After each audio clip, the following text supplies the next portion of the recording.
Donc le titre là, que je vous présente sur les slides n'a rien à voir avec le titre qui est sur le programme qui est imprimé, à la fois parce que je me suis fait la réflexion que le titre sur le programme imprimé pouvait faire un petit peu peur, et je voulais être un petit peu plus explicite. De quoi je vais parler en fait dans cette présentation? Je vais parler de données multi-indicées. Donc, je vais revenir un petit peu à la base, hein, dans lesquelles souvent on se place. Et en général, on considère des données indépendantes et identiquement distribuées, YI, XI, quand on fait de la statistique ou de l'économétrie. Et puis, on regarde des estimateurs qui sont des fonctions plus ou moins compliquées que ces Y et que ces X. Et en général, ces estimateurs ont la bonne propriété d'être asymptotiquement normaux, avec une variance sigma qu'on estime, soit avec un estimateur de la variance, soit par bootstrap. Et ça recouvre quand même à peu près 95 ou 99% de toutes les estimations qu'on peut faire en pratique, qui sont des MCO, des logiques, des probits et tout ce genre de choses. Ok. La question, c'est qu'est-ce qui se passe si, au lieu d'avoir des YI et des XI, on a des YIJ et des XIJ, où on a deux indices, I et J, qui se baladent, qui sont tirés non pas dans une population, mais enfin, il n'y a pas un individu qui indice la variable, mais il y a deux individus.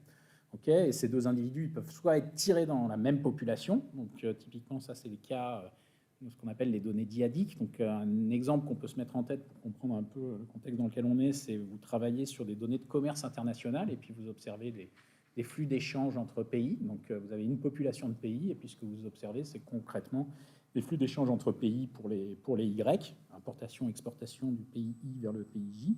Et puis, dans les EASY, typiquement, ça peut être des caractéristiques de proximité entre les deux pays ou des caractéristiques de traité de libre-échange ou de tarifs douaniers, ou que sais-je encore, de est-ce que les pays ont la même langue ou pas, est-ce qu'un des pays a colonisé l'autre dans l'histoire ou pas, ou tout ce genre de choses. Okay. Deuxième exemple, quand les individus sont tirés dans la même population, ça peut être des données de championnat sportif, hein, où I et J, c'est des joueurs ou des équipes, et puis Y et J, c'est des résultats de match, par exemple, et puis X et J, c'est les conditions dans lesquelles s'est déroulé le match. Est-ce que c'était sur de la terre battue? Est-ce qu'il pleuvait? Qui était l'arbitre? Etc.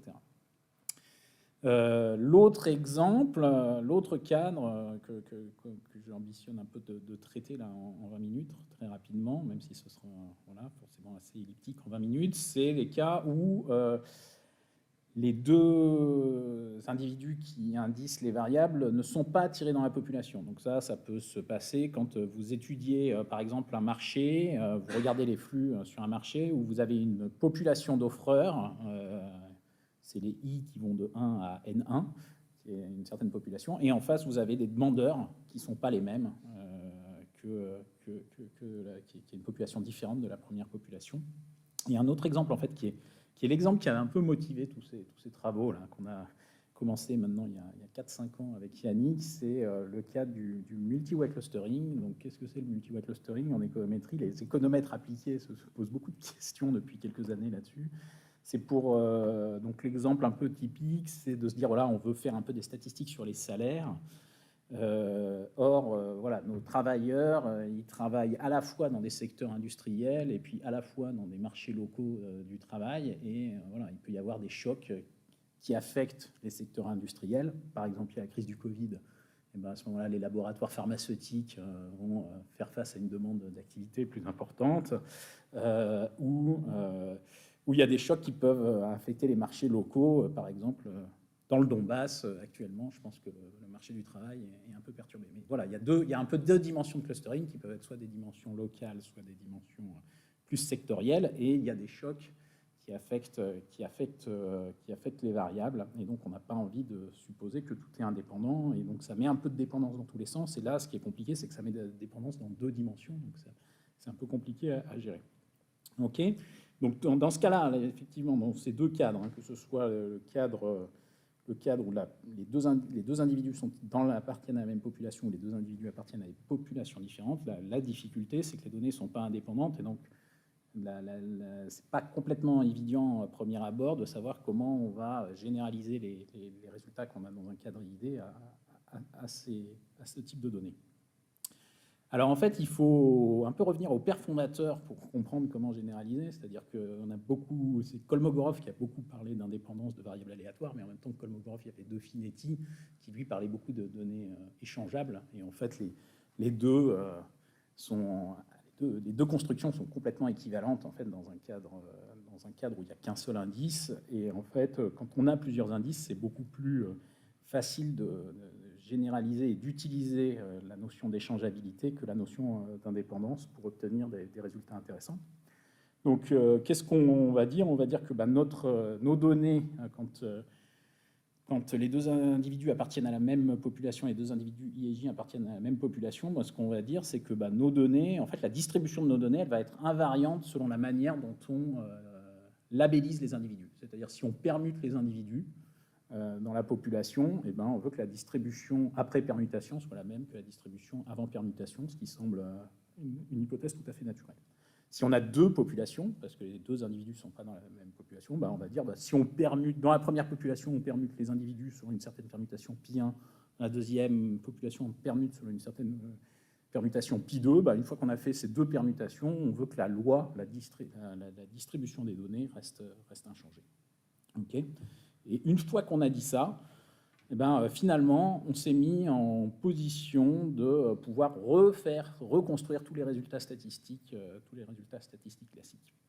Alors, une hypothèse qu'on fait aussi dans ce cadre, mais c'est plus une hypothèse simplificatrice pour se simplifier les choses, enfin, notamment pour simplifier les écritures. On pourrait la relâcher, c'est de supposer que les données sont dissociées, c'est-à-dire que si je regarde dans un sous-ensemble de la population, les données sur un sous-ensemble de la population, et puis que je regarde comment, je suppose qu'elles sont indépendantes des données sur un autre sous-ensemble disjoint de la sous-population. Donc typiquement, dans le cadre du commerce international, je suis en train de dire que ce qui se passe entre la France et l'Allemagne, c'est indépendant de ce qui se passe entre la Suède et la Russie. On pourrait supposer qu'il y a de la dépendance, mais à ce moment-là, ça voudrait dire qu'il faudrait refaire toute l'analyse en conditionnant par une certaine sigma algèbre. Ça alourdit les choses, mais on obtient les mêmes résultats au final. Donc là, je vais me mettre dans un cadre simple où je suppose cette indépendance sur laquelle on peut revenir.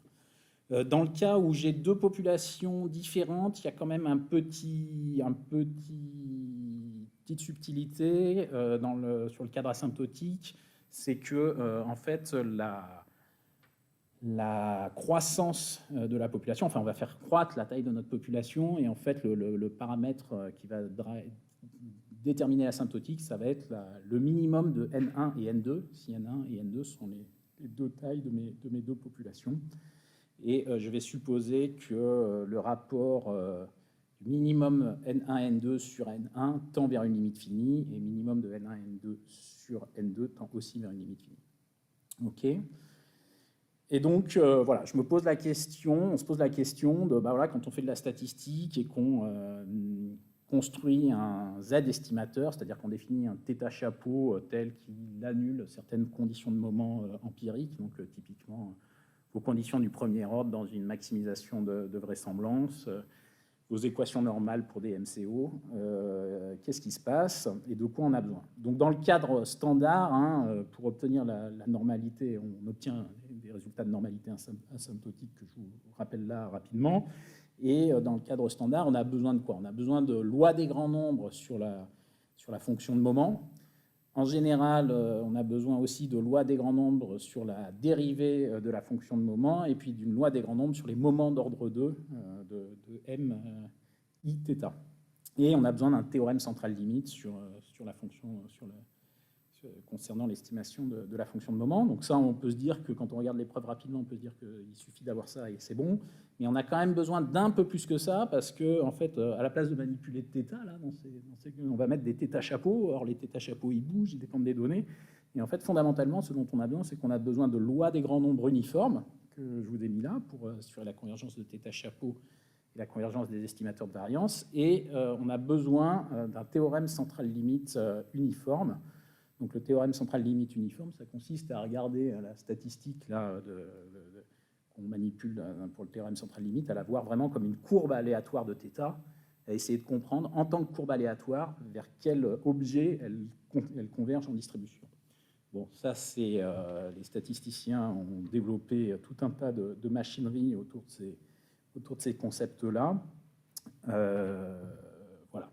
Donc l'idée de cette ligne de recherche là qu'on avait entamée, c'était de regarder pour toutes ces lois des grands nombres uniformes, ces théorèmes centraux-limites uniformes, comment ça s'adapte à des cadres multi-indicés, est-ce que ça s'adapte bien, et du coup, est-ce qu'on peut faire de l'économétrie simplement, ou de la statistique simplement avec des données multi-indicées. Donc la réponse, c'est oui, ça s'adapte bien. Deuxième ambition, c'était aussi de regarder un petit peu ce qui se passait pour le bootstrap. Et la réponse, c'est que pour le bootstrap, c'est pareil, il faut développer à peu près le même genre de machinerie, technique de preuve. Et la réponse, c'est que ça se passe bien, mais à ce moment-là, ce qu'il faut échantillonner, c'est bien les individus dans vos populations, c'est pas les couples d'individus, c'est pas les liens.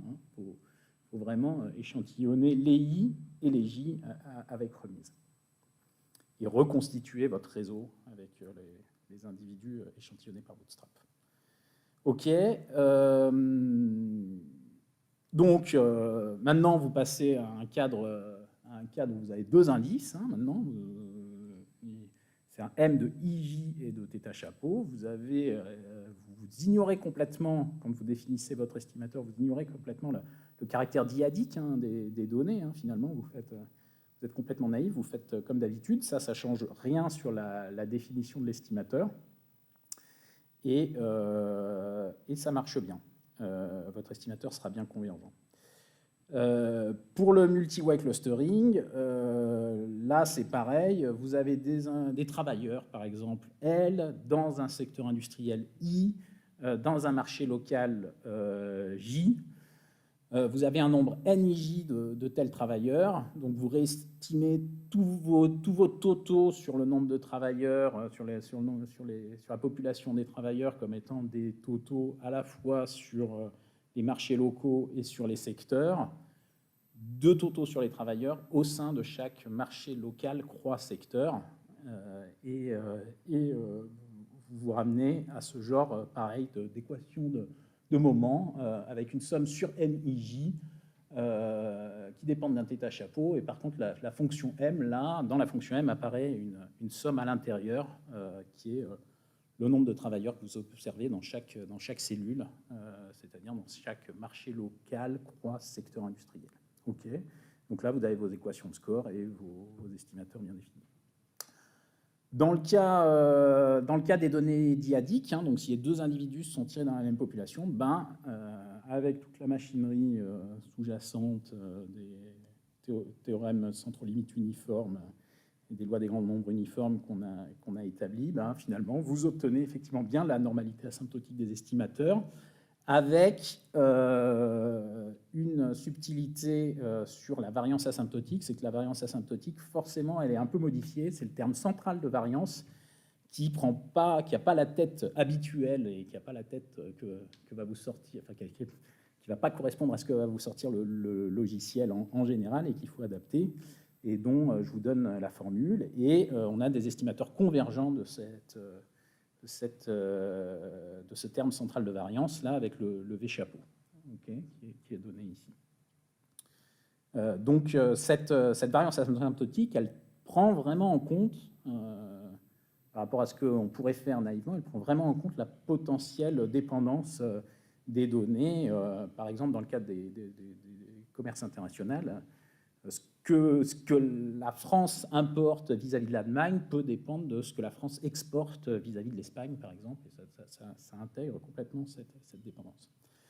Si on regarde un peu la loi limite asymptotique dans le cadre où les deux indices n'appartiennent pas à la même population, donc typiquement c'est le cas du multi-way clustering, on obtient des formules de variance un peu différentes, un peu plus, comme ça, les expressions sont un peu plus compliquées, mais ça reste, en fait, ça peut se voir quand même comme un cas particulier du cas précédent, où on voit qu'il y a quand même deux termes dans la variance limite, un terme de covariance qui va mesurer la corrélation ou la covariance qui passe par le premier indice, et un terme, le deuxième terme, qui va capter la corrélation qui passe via le deuxième indice. Okay, les lambda 1 et les lambda 2, c'est Les lambda 1 et les lambda 2 sont égaux à 1 si N1 et N2 ont la même, sont égales dans le cas équilibré. Et puis sinon, lambda 1, lambda 2, ça diffère de 1 si vous avez N2 qui est plus grand que N1 ou N1 plus grand que N2. Ce qui est sympathique, c'est que quand la matrice V là, centrale de ces formules sandwich est inversible, bah, finalement, avec les estimateurs qu'on a construits, on peut réappliquer directement tous les tests de Student, de Fisher, les intervalles de confiance, reprendre toute la méthodologie classique, il n'y a pas de souci. Quand V n'est pas inversible, là, il faut s'arrêter 5 secondes pour réfléchir à ce que ça veut dire. Alors, quand est-ce que V pourrait ne pas être inversible? En fait, V pourrait ne pas être inversible si, en fait, vos données, par exemple, sont vraiment IID. Vous partez du principe qu'a priori, vous avez de la dépendance. Enfin, vous pouvez voir vos données comme un tableau, hein, avec I qui sont les lignes et les J qui sont les colonnes. Et si vous partez du principe qu'il y a de la dépendance au sein des lignes, au sein des colonnes, la vitesse de convergence, c'est en racine de n. Mais si en fait vos données sont vraiment IID entre cellules, en fait, ça change la vitesse de convergence. Ça va être racine de n carré. Vous avez n carré observations qui sont bien IID. Et donc là, on change de régime de convergence.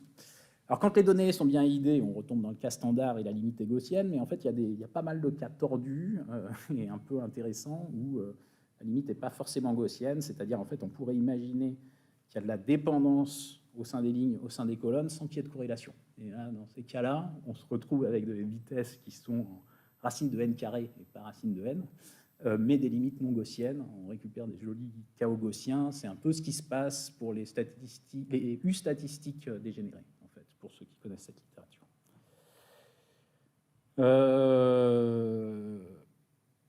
Il me reste quoi? 3 minutes. Alors pour le multi-way clustering, quand même une remarque que je pense intéressante en pratique pour les gens qui ont l'habitude de faire de l'économétrie. En général, on a l'habitude d'utiliser des options de variance cluster robuste dans Stata pour clusteriser. Et on sait bien clusteriser dans une dimension. En fait, en pratique, ce que montre toute cette théorie, là, si vous suivez bien tout ce qu'on a fait, c'est que si vous avez envie vous hésitez à vous dire ah bah ouais, j'aimerais bien clusteriser dans la dimension des secteurs industriels, mais j'aimerais bien aussi clusteriser sur les marchés locaux de l'emploi, ben en fait, il y a un truc assez simple, ça consiste à estimer les variances cluster robustes dans chacune des dimensions. Donc vous faites tourner 2 fois votre régression et vous récupérez à chaque fois la variance. Les 2 variances que vous récupérez, vous les sommez. Et en fait, cette variance-là que vous récupérez, que vous sommez, c'est exactement l'estimateur de variance qu'on a proposé. Donc, vous récupérez votre estimateur de variance, et puis après, vous recalculez vos tests de Fisher, et ça vous donne une inférence et des p-values qui sont valides à la présence de multi-way clustering. Et ça diffère un peu de ce qui est proposé dans les articles de référence dans la littérature, qui ne vous donnent pas forcément des matrices, des estimateurs de variance symétriques définis positifs, ce qui est un peu fâcheux en pratique dans certains cas. Voilà. Et puis, je signale les 2 articles qui sont disponibles sous archive, là, qui ont servi de fondement un peu théorique à cette méthode, et dans lesquels vous trouverez plein d'autres choses, notamment des histoires de delta méthode, d'autres formes de bootstrap, et plein de résultats plus avancés que ce que j'ai présenté brièvement. Parfait, merci Laurent pour la présentation.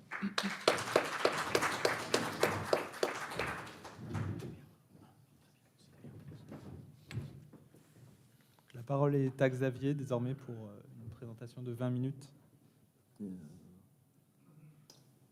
Merci et bonsoir à tous. Donc, on est en famille. Là, je vais vous présenter un papier que j'ai aussi écrit avec Laurent. C'est moi. Et également avec Louise Lage, qui est maintenant assistant prof, comme on dit, à l'université Georgetown. Donc, c'est sur les modèles Logit à effet fixe.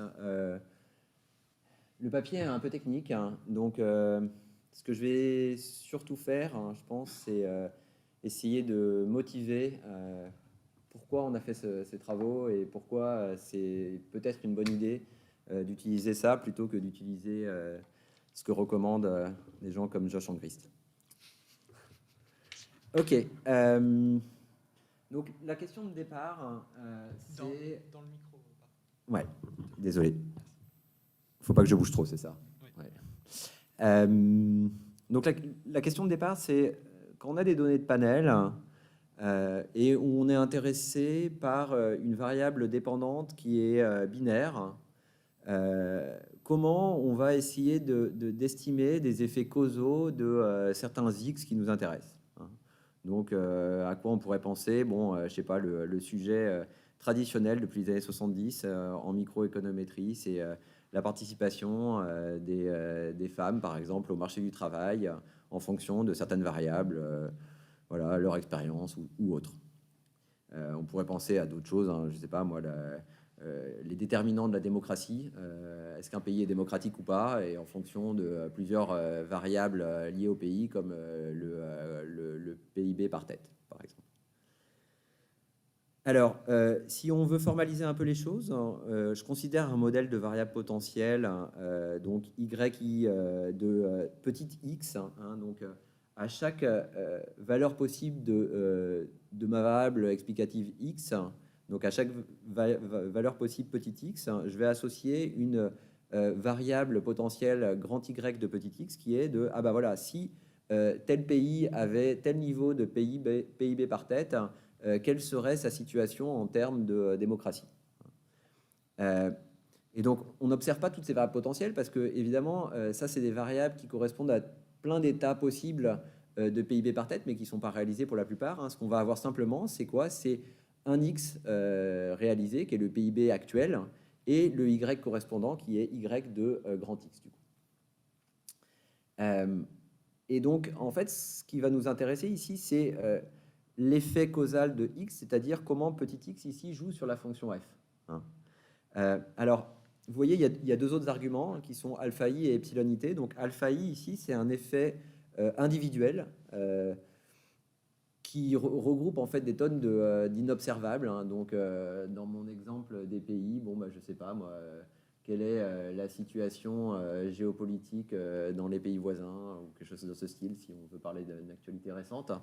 Et voilà. Et epsilon it, ça serait des chocs à l'instant T, hein.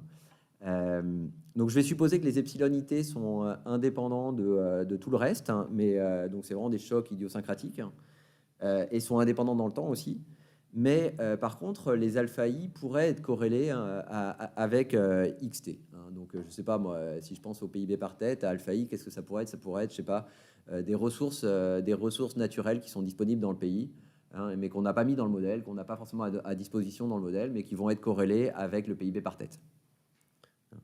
Et donc là, l'idée, ça serait quoi? Ça serait de dire, ah bah ouais, bah, j'aimerais bien essayer de voir quel est l'effet de x si je bouge x, mais indépendamment de tout le reste, hein, comme d'habitude, hein, ceteris paribus. Et donc, comment un effet de x à alpha constant va affecter y? Donc du coup, je vais introduire cette fonction f de x et de a, là, qui est la proba de y égale 1, sachant grand x et a. Et donc là, on peut s'intéresser à plusieurs effets. J'en considère deux qui sont assez populaires dans la littérature. Donc le premier qui va être si x est continu, hein, donc comme l'exemple du PIB par tête, hein. Qu'est-ce qui se passe si je change très marginalement ce PIB par tête, hein, comment ça affecte la probabilité que y est égal à 1 en moyenne, hein. Et donc ce qui m'intéresse, c'est bien ce delta qui est l'espérance de la dérivée de f par rapport à x. Okay. Donc je l'appelle AME pour Average Marginal Effect, hein, en anglais. Un autre effet possible, c'est ce qu'on appelle l'ATE, donc Average Treatment Effect. C'est lorsque x est binaire cette fois-ci. Donc dans l'exemple des pays, je ne sais pas ce que ça pourrait être. Est-ce que, je ne sais pas moi, il y a une guerre en ce moment dans le pays ou un truc comme ça, un truc de ce style. Et dans ces cas-là, qu'est-ce qui se passe si je change x de 0 à 1 pour tous les individus ou alors tous les pays dans ma population? Et toujours pareil à alpha constant. C'est bien ça le point. On veut vraiment avoir un effet causal de x. Est-ce que je confine ma population? Ou l'effet du confinement, ouais, exactement. Alors évidemment, la situation, encore une fois, serait assez simple si alpha était indépendant de x. Mais donc là, on pourrait juste regarder, dans la population, je vois des individus qui ont des x différents, et je regarde comment Y varie dans ces cas-là. Donc je fais juste directement des variations comment dire, inter-individuelles. Maintenant, si alpha est corrélé à X, bah, c'est un peu plus compliqué. Donc voilà, donc la solution qui est adoptée depuis quelques années, hein, suite à comment dire, un mouvement de fond initié en particulier par Josh Angrist, hein, c'est le modèle linéaire. Hein, c'est le modèle que tout le monde doit utiliser en toutes circonstances, hein, et donc qui consiste à supposer que grand F va être linéaire en X et en alpha. Hein. Alors si on fait cette hypothèse, hein, c'est vrai qu'on obtient un résultat très simple, hein, dans le sens que à ce moment-là, on peut identifier et estimer bêta 0 simplement en regardant des variations, donc en utilisant un modèle linéaire de panel. On va regarder par exemple les différences premières de Y et les régresser sur les différences premières de X. Okay. Et l'idée derrière, donc la justification donnée par Angrist en général, c'est de dire que même si ce modèle est faux, hein, même si cette hypothèse de linéarité est fausse, bah, on ne va pas avoir quelque chose qui va être trop faux en général, dans le sens que on aura la meilleure approximation linéaire de notre modèle. Alors je pense qu'il y a quand même deux limites à ce raisonnement. La première, je pense qu'il est assez reconnue, c'est de dire que c'est vrai, mais parfois cette approximation linéaire, elle peut quand même être assez mauvaise. Hein, et donc on peut construire des modèles assez simples dans lesquels en fait l'effet, par exemple le vrai effet serait négatif, hein, et en fait le modèle linéaire conduit à quelque chose de positif. Hein. Donc parfois, la meilleure approximation linéaire reste quand même quelque chose de très mauvais. Ça, je pense que c'est relativement bien balisé. Il y a une autre raison que j'ai moins vue dans la littérature, qui est en fait que, ici, fondamentalement, vous voyez, dans la formule, ici, là, on va se reposer uniquement sur ce que j'appelle des movers. Alors, c'est des gens qui bougent en termes de X. Hein. C'est-à-dire que les gens qui vont avoir des X qui restent constants vont avoir une contribution nulle, en fait, sur le bêta 0. Mais il se peut très bien qu'en fait, les effets marginaux soient complètement différents dans le vrai modèle. Pour les stayers, c'est des gens qui ont des X qui restent constants, que pour les movers. Hein. Et typiquement, dans les panels, il y a énormément de stayers, hein, très souvent. Hein. Et donc là, vous voyez, on va identifier un paramètre à partir d'une toute petite partie de la population, alors que si ça se trouve, bah, le reste de la population a des valeurs très différentes. OK, donc, quelle est l'alternative à ça ? L'alternative, c'est un modèle qui est bien connu, qui est le modèle logit à effet fixe, hein, dans lequel on va supposer donc, quelque chose qui ressemble au logit. Hein. On a une indicatrice comme ça, avec des epsilon qui suivent une loi logistique.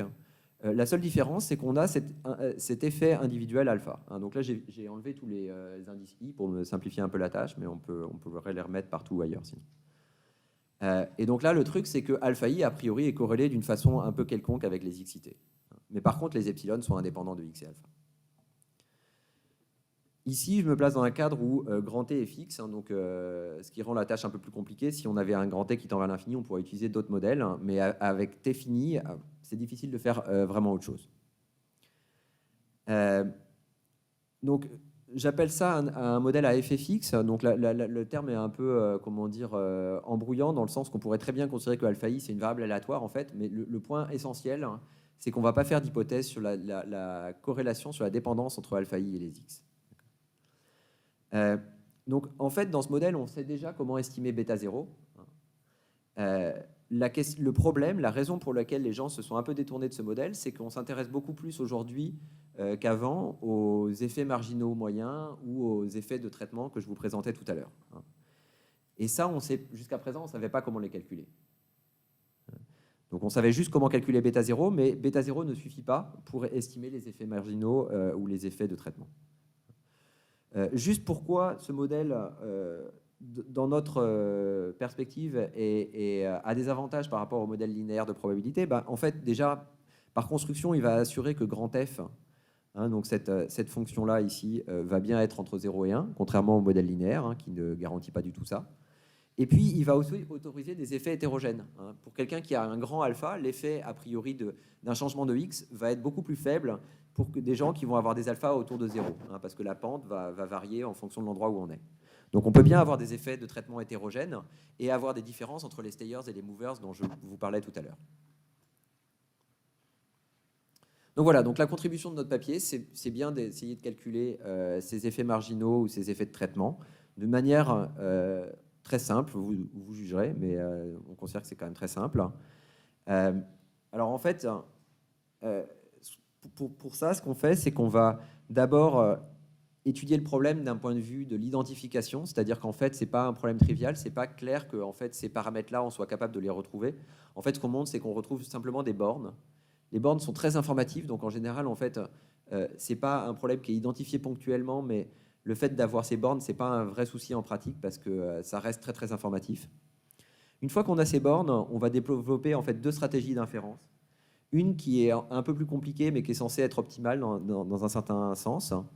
Et puis une autre qui n'est pas censée être optimale, mais qui a l'avantage d'être vraiment très simple.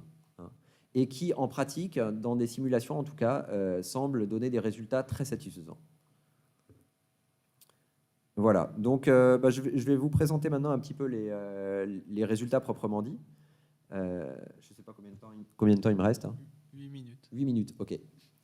Donc voilà, donc ce que je vous disais, c'est que bêta 0 dans ce modèle, on sait déjà comment faire, comment l'identifier, comment l'estimer. Donc le principe, c'est quoi? C'est que dans ce modèle logit, on a une statistique suffisante pour alpha, qui est en fait la somme des y.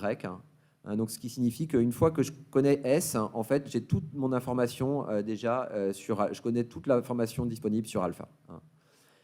Et en fait, l'idée du coup, c'est que si on regarde une vraisemblance conditionnelle de cette forme-là, et ben en fait, par construction, cette vraisemblance ne dépendra plus de alpha. Et donc, on va pouvoir en fait estimer bêta 0 par maximisation de cette vraisemblance, de la log vraisemblance conditionnelle correspondante. Et ça va donner un estimateur qui est convergent, asymptotiquement normal et asymptotiquement optimal également. Maintenant, si on passe aux 2 effets, les effets marginaux et les effets de traitement. Alors bon, là, je vais me concentrer sur les effets marginaux, pas l'effet de traitement. En fait, le raisonnement est similaire, mais voilà, pour des raisons de simplicité. Donc la formule qu'on peut obtenir sur l'effet marginal, c'est dans le modèle logit, c'est la suivante. Donc vous voyez, elle dépend de bêta 0 qu'on connaît déjà, donc la k-e composante de bêta 0 ici le bêta 0. Et puis en fait la difficulté, c'est qu'elle va dépendre aussi de alpha, cette variable aléatoire alpha qu'on ne connaît pas et qui peut être corrélée à x. D'accord. Donc le truc, c'est que pour analyser en fait ce qu'on peut dire sur delta, là on va essayer de trouver ce qu'on est capable de connaître à partir des données sur delta. C'est qu'on va réécrire delta comme une intégrale de delta de x par rapport à la distribution de x, où en fait delta de petit x, c'est le même objet que précédemment, mais conditionnellement à la valeur de x. Et en fait, le lemme principal qu'on va utiliser, c'est le résultat suivant. Donc je ne vais pas tout détailler, parce que c'est pas, je vais pas, de toute façon, on n'aura pas le temps de vraiment voir, mais pour donner le schéma général, en fait, delta de x va dépendre que de quantités qui sont connues ici, excepté cette fonction-là, qt de x. Et qt de x, c'est quoi? C'est un certain moment d'une distribution qui est sur 0,1. C'est le moment en fait d'ordre de degré t plus 1, vous voyez. Et en fait, cette distribution, elle peut pas être ça peut pas être n'importe quoi. On connaît les grands t premiers moments de cette distribution. Okay. Et du coup, en fait, pour trouver des bornes sur delta, on est ramené à la question de savoir quelles sont les bornes sur un moment de degré t plus 1 d'une distribution dont on connaît les t premiers moments. Okay. Et ça, c'est un problème en fait, qui date de Markov, et donc a été beaucoup regardé dans la littérature. Et en fait, ce qui est très joli, c'est qu'il n'y a pas du tout besoin d'optimiser. A priori, c'est un problème compliqué parce qu'il faut essayer de trouver, de faire de l'optimisation sur des mesures de probabilité. Donc de l'optimisation sur des objets de dimension infinie. Et en fait, on peut complètement résoudre le problème simplement, et il suffit juste de regarder, de résoudre des problèmes linéaires de une variable. Donc je pense qu'on ne peut pas faire plus simple.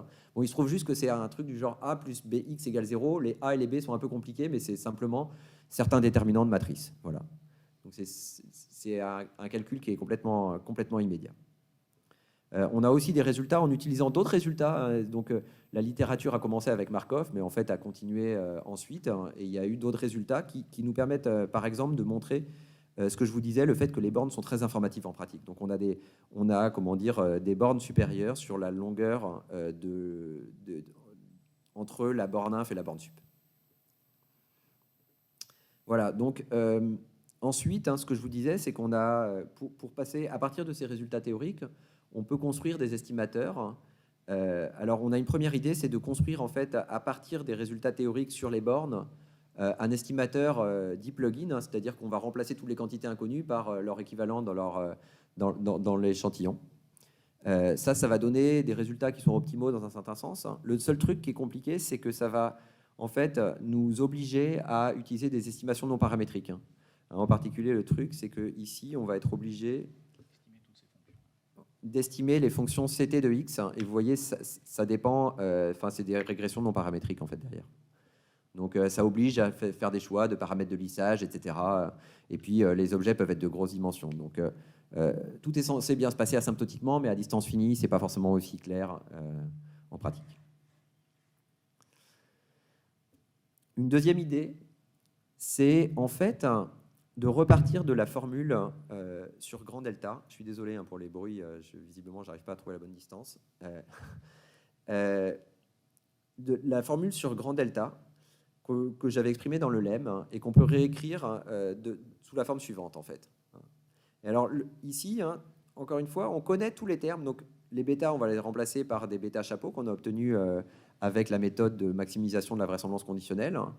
Le lambda, ici, il est élémentaire à calculer, le CS aussi. Et ici, finalement, tout va bien se passer. La seule chose qui nous pose problème, c'est cette intégrale.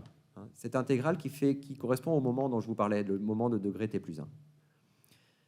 Alors, l'idée, c'est quoi? C'est de dire, OK, en fait, si je n'avais pas u puissance t plus 1, mais si j'avais un polynôme de degré t, tout se passerait bien. Parce que, en fait, tous les moments de degré t de mu x sont connus.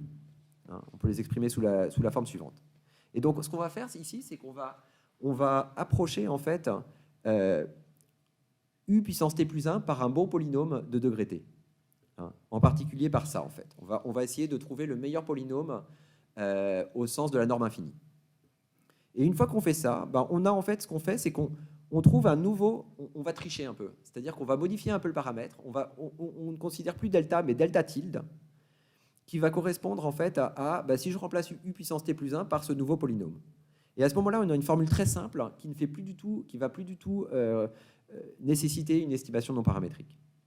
Alors bon, évidemment, on triche. On a remplacé le paramètre. J'ai un paramètre que j'arrive pas bien à estimer, je le remplace. Voilà.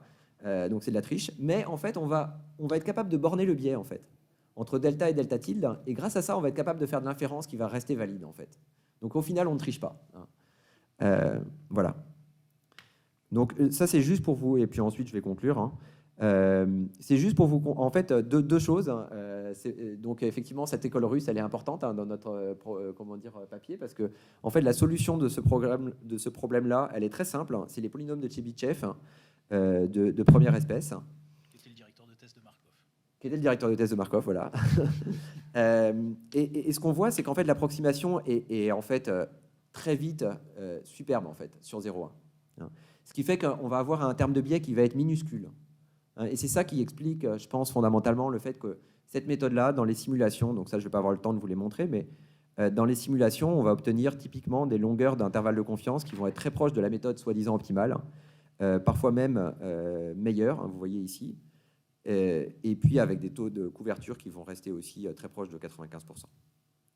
Voilà, je vais m'arrêter là. Le seul point que je veux dire, c'est que quand je dis que c'est simple à implémenter, en fait, on l'a implémenté. Et donc, il y a un package à la fois R et un package R et une commande stata. Donc, n'hésitez pas à les utiliser. Merci, Xavier.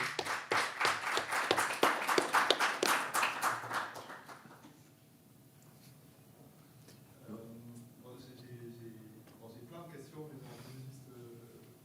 juste une dizaine.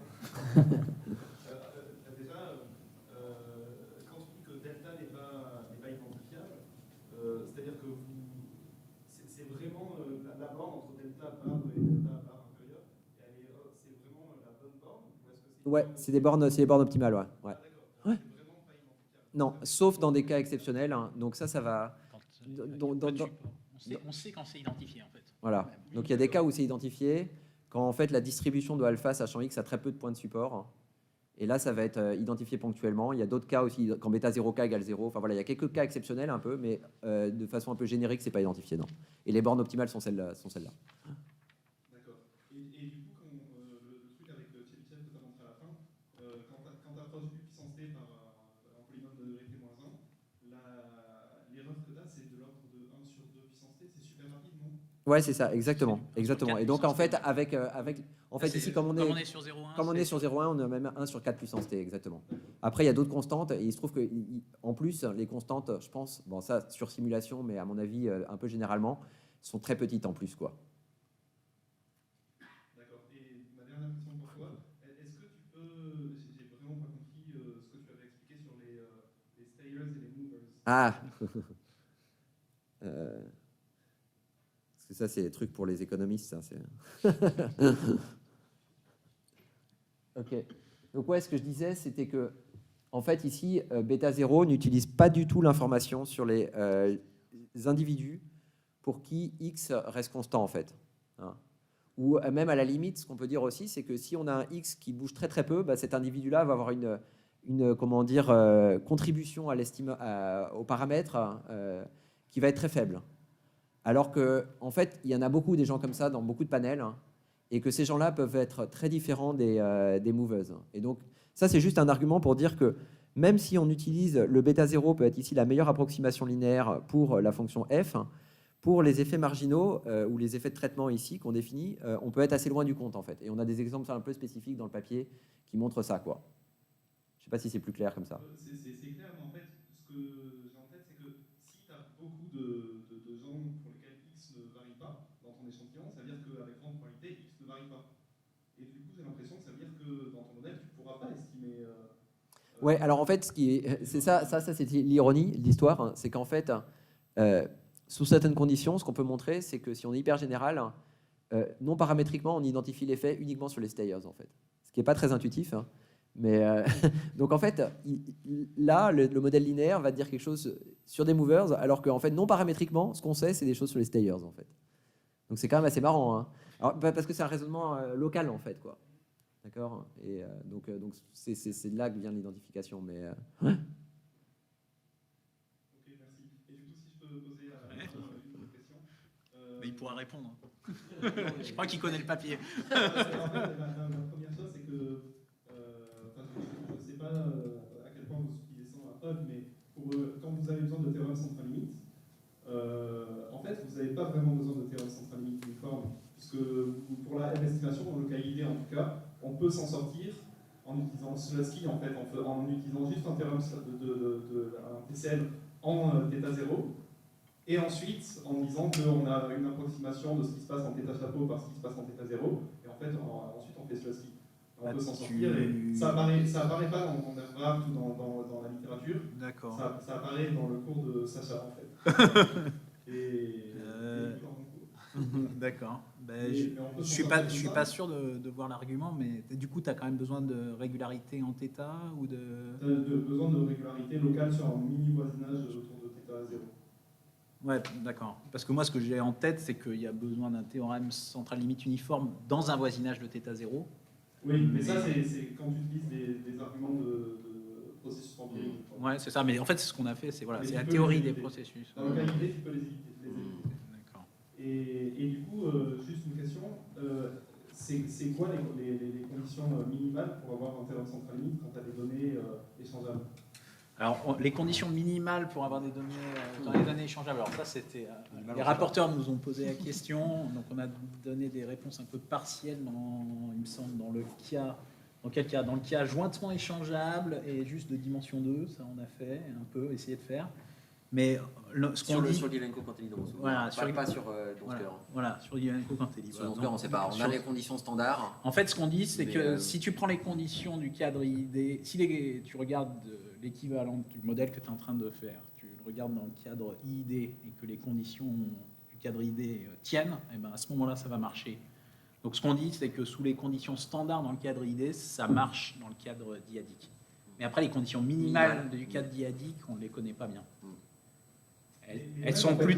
Si tu as Y1, Y2, YN qui sont échangeables, pas IID, et qui sont juste des variables aléatoires réelles, Ouais. est-ce que tu as un théorème central limite pour 1 sur racine par la somme des YI? Ah bah s'il y a des moments d'ordre 2, oui. Conditionnellement, mais attention, conditionnellement à la, comment dire, la variable sous-jacente. Parce que là, si tu fais l'échangeabilité, mais sans la dissociation, là. Et donc, en fait. Tu as avec conditionnellement une Definity, sigma algèbre. Voilà, c'est ça. Donc, Donc après, ça va être un mélange de Gaussien, en fait, un mélange non paramétrique de Gaussien. Donc c'est pour ça que ça a introduit du bazar, là, ce que disait Laurent. Ok, mais tu auras quand même la pièce. Ouais, ça, on sait bien. C'est des arguments de martingale, en fait, derrière, qui permettent de récupérer la normalité asymptotique, en fait. D'autres questions? J'avais des questions alors plus peut-être appliquées. Toujours sur les stayers, là, effectivement, ça m'a posé la même question d'identification en fait, au départ, en se disant finalement, si ça ne bouge pas les X, on a du mal à voir comment on pourrait s'en sortir. Et notamment, moi, je faisais le parallèle avec finalement un modèle continu, c'est-à-dire Y continu, où en fait, la même question, elle se pose en pratique en se disant, on n'identifie pas, et je ne vois pas en fait comment on pourrait s'en sortir. Et ce qui fait que j'avais l'impression que ce qui était fait dans le cas discret, c'est un peu comme quand on introduit des effets d'interaction des fois dans les modèles discrets où on ne sait pas trop ce qu'on mesure, et ce qui fait que ce qui était mesuré là, c'était un peu lié au modèle plus qu'une question d'identification. Je ne suis peut-être pas très clair, mais je n'étais pas très convaincu par cet argument. Par cet argument d'identifier des choses sur les stayers, mais ça rejoignait. Parce que notamment sur le web continu, je ne voyais pas comment on pouvait s'en sortir. Après, ok, il y a juste le truc matheux. C'est-à-dire que tu peux prendre un vrai modèle assez simple. Et puis, tu regardes dans ce vrai modèle assez simple où en fait, tu as des effets différents chez les stayers et les movers. Qu'est-ce que tu identifies avec le modèle linéaire? Et en fait, tu peux montrer que tu peux être arbitrairement loin de la vérité. Donc ça, c'est juste l'argument matheux de base. Après, derrière, le truc, c'est que tu n'utilises pas non plus les Y. En fait. Le truc, si tu veux, la différence entre ce qu'on ferait nous et ce qui se passe ici, c'est que, dans la première étape pour l'estimation de bêta 0, donc tu vas faire un logit, en fait, ça va, avec deux périodes, ça va revenir à faire un logit sur la différence des Y chez les Y qui bougent, sur les différences de X. Donc tu vas pas non plus, dans un certain sens, utiliser les gens qui bougent pas sur X, mais ensuite, tu vas les utiliser. Tu vas regarder si ces gens-là, ils ont, par exemple, que des Y égale 1 ou que des Y égale 0. Et ça va te donner des informations sur la valeur de alpha. Et ça va t'informer des choses sur, en fait, leur effet moyen. Donc, tu vas pas faire la même chose, en fait. Et tu as de l'information via leurs Y, en fait, que tu n'exploites pas du tout ici. Et la deuxième question, c'était sur le premier paquet, plus pratique aussi. C'est finalement, moi, j'ai l'impression que finalement, ça démontre ce que font beaucoup d'économètres. C'est-à-dire que les modèles à indices, les modèles paritaires en commerce international, il y a plein de gens qui font ça. Sauf qu'ils calculent la variance n'importe comment, quand même. Avec Cameron. Voilà. Ce que je veux dire, c'est que finalement, ça. Donc l'estimateur, c'est bien ce qui est fait, c'est bien le bon estimateur. Ça valide le fait que les gens ne se sont pas complètement plantés déjà dans cette première étape. Non, mais c'est pas le même estimateur. Attention, ce que nous on propose, c'est pas le même estimateur que le papier l'estimateur de variance, pardon. Ouais, mais l'estimateur bêta. Ah oui, le oui, bêta pardon. chapeau ou le Bêta chapeau. chapeau. Pardon. Justement, ma deuxième question pratique, c'est que moi, je suis presque persuadé d'avoir, dans ces cas-là, fait des clusters en mettant plusieurs variables en même temps dans les logiciels. Et je me demandais, en fait, par rapport à ce qui était proposé en disant pour faire les deux estimations, prendre la somme, quelle est la différence entre ce que proposent actuellement les logiciels où il y a du multi-OS clustering et avec ce que vous proposez? Alors, ce qui est proposé dans les logiciels avec du multi-way clustering, c'est donc en fait, quand on regarde la différence entre ce qui est fait dans le logiciel et ce qu'on propose, c'est en gros ce qui est fait dans les logiciels, c'est ce qu'on propose moins un terme correctif qui a le mauvais goût d'être négatif, donc qui ne vous assure pas que finalement la matrice que vous avez soit définie positive, etc. Et en fait, ce terme, ce qu'on montre avec l'étude asymptotique un peu claire et un peu rigoureuse qu'on fait, c'est que ce terme, il est asymptotiquement négligeable, donc il n'y a pas de fondement à le soustraire, quoi. C'est-à-dire que les formules qui ont été implémentées, elles ont été quand même implémentées à partir d'un raisonnement un peu heuristique, je pense qu'on peut le dire. Et en fait, quand on redérive les preuves, ce dernier terme qui est négatif, qui peut venir un peu mettre le bazar, en fait, il n'a pas lieu d'être. Et en fait, dans certaines simulations, d'ailleurs, ça donne quand même des taux de couverture un peu catastrophiques. On s'est amusé sur certains DGP à regarder ce que ça donnait. Vos intervalles de confiance à 95%, en fait, ils sont à 70%. Non, c'est ça, Ou 60%, ouais. 60%. En fait, il y a deux situations. Il y a la situation non dégénérée, là où on a une vitesse en racine de n. Et là, en fait, c'est bon, les deux sont équivalents asymptotiquement. Et il y a la situation dégénérée. Et dans la situation dégénérée, ça marche bien, cette méthode-là, quand c'est IID. Mais quand c'est pas IID, là, ça peut être la cata. Et là, même asymptotiquement, on peut avoir des estimateurs de variance qui sont genre négatifs dans 40% des cas. Même asymptotiquement, quoi. Donc, il y a quand même un petit souci, on pense. Après, les gens font ce qu'ils veulent, hein, mais...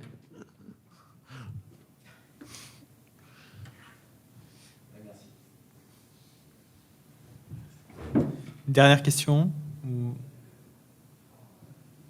Bonjour, merci. Je me posais deux petites questions. La première question, c'était du coup pour le premier papier, si j'ai bien vu, à la fin il était mentionné que ça marchait pour un nombre d'indices quelconque. Ouais. Un nombre d'indices quelconque fini, j'imagine. Oui. Et est-ce qu'on pourrait imaginer un nombre d'indices quelconque fini mais qui bouge Avec N. Avec N. Non, je sais pas. Non, ça, on n'a pas imaginé. Non. Après, en fait, ce qu'on a besoin, là, en fait, il y a un truc dont on a besoin en pratique. Alors, on a écrit le papier avec un nombre d'indices quelconque. On a écrit à la fois pour jointement échangeable, donc c'est la même permutation sur tous les indices, ou c'est des permutations différentes. En fait, si vous regardez les estimateurs de variance qu'on propose, c'est un peu différent. C'est-à-dire qu'il y a l'estimateur de variance, vous voyez que ça a ce type de truc. Enfin, les quantités qui interviennent, c'est des trucs multi-indicés par 3 indices. Si vous partez d'un problème d'estimation que vous aviez que 2 indices, votre estimateur de variance, il fait intervenir 3 indices. Et en fait, vous avez envie d'avoir échangeabilité, de préserver l'échangeabilité en mettant une permutation sur le premier indice, mais en mettant la même permutation sur indice 2 et 3. Donc, en fait, ce qu'on n'a pas vraiment traité de manière complètement théorique, mais en fait, ça marche exactement pareil, c'est les cas qui sont entre le jointement échangeable et le séparablement échangeable. Et ça, c'est pas zéro, parce qu'en fait, c'est exactement de ça dont on a besoin pour pour prouver la convergence des estimateurs de variance, par exemple. Donc, on l'a refait à la main pour les estimateurs de variance. Et par contre, le cadre où il y aurait un grand nombre, je vois pas trop. Ou alors c'est un nombre d'indices variables suivant les individus, c'est ça? Ce serait dans un cadre, ce serait dans un cadre où l'économètre choisirait le nombre de dimensions de clustering en fonction de la taille de l'échantillon. Ou alors des sports dans lesquels il y aurait un nombre variable de joueurs qui s'affronteraient, par exemple. Ça, je sais pas comment il faudrait modéliser ça. Ok. Non, on est à un nombre de dimensions fixées. Voilà. Merci.